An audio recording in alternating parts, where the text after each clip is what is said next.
For today's video mga angkol, tara samahan nyo kong ipasyal itong batang to. Kaya naman intro, pasok!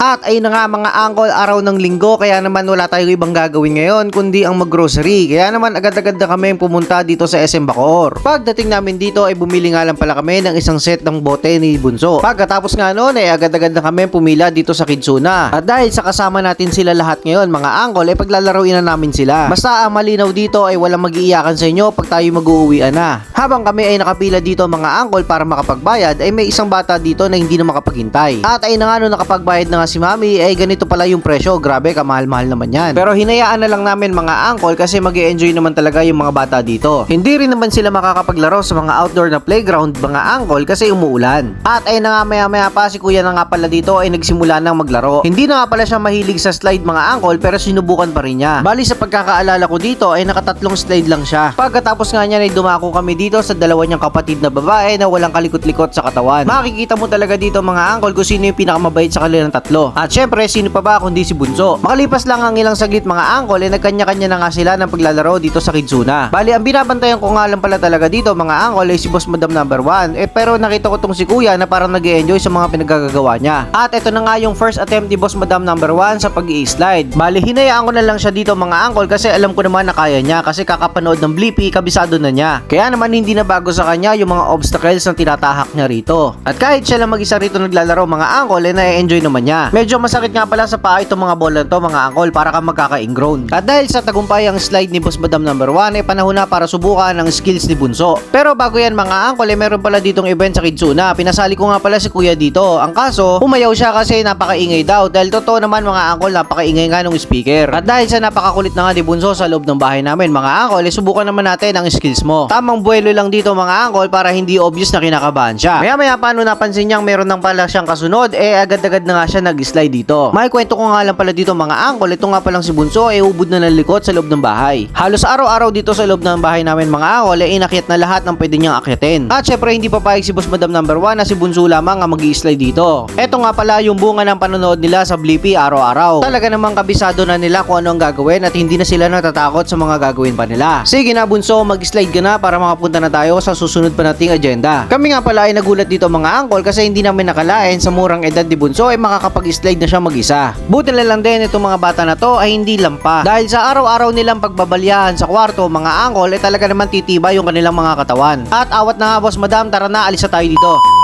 Atay na nga mga angkol, oras na para mag-grocery. Buti na lang talaga walang nag-iyakan dito nung palabas na kami ng Kidzuna. Kasi naman isang oras sila naglaro sa loob ng Kidzuna kaya naman naramdam na ramdam nila yung pagod. Kaya naman pagdating dito sa grocery mga angkol ay tamang relax-relax na lang sila dito. Sa sobrang relax nga mga angkol ay nakatulog na nga si Boss Madam number 1. Samantalang itong dalawang to mga angkol ay talagang gising na gising pa. Feeling ko matutulog to mamaya pag uwian na. At pagkatapos nga namin mag-grocery at bumili ng aming kakainin mga angkol ay oras na para umuwi. Bago ko nga pala ituloy pagmamaneho mga angkol ay tinabi ko muna yung sasakyan at kumain muna kami kasi gutom na nga kaming lahat. Bali nakakapagod talaga ang magpasyal ng bata kaya naman pampaalis ng pagod mga angkol, kape. Hati na kami ni Mrs. dito. At kagaya nga na sinabi ko sa inyo mga angkol, tulog na nga si Kuya saka si Bunso. Si Boss Madam naman ngayon ang gising. Hanggang dito na lang itong video na to mga angkol. Maraming salamat sa pagsama sa video na to. Maraming salamat sa inyo mga angkol. See you sa next vlog.